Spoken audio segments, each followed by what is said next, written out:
I get questions a lot about, hey, what do you do in terms of to kind of instill those entrepreneur values and kind of give your kids a head start and so that they're thinking about being bosses and doing those things that it takes to be successful in entrepreneurship. So I want to get into your story real quick as it relates to that, because you're doing something that not a lot of college students are doing, like created a business, and a successful business. There's a lot of college students that do little side hustles, but to create a business is a whole nother story. So my first question to you is, did you grow up in an entrepreneurial household? Was this something that was instilled in you at a young age? Yeah, so my dad taught me two things. He taught me how to work really, really hard, and he taught me how to be resourceful. When I would come to my dad with a question and say, Dad, you know, I'm having a problem here, can you help me? He would never quite help me. He would more like ask me follow-up questions and make me figure it out, yeah. Right?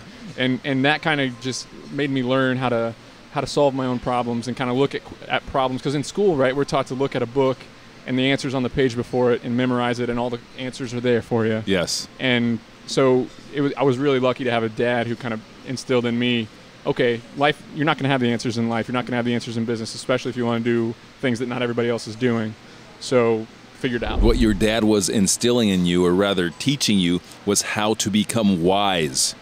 He's teaching you how to be someone that has judgment based upon wisdom and not just knowledge. Because or book knowledge. Because what you just talked about is, typically we'll read a book, right? You read a book and you have the knowledge from the book, okay? And I'm smart because I know what the book told me to do.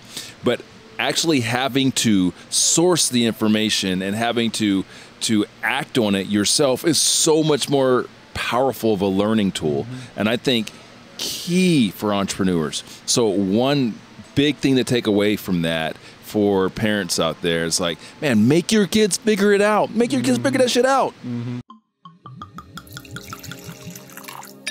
Business and bourbon.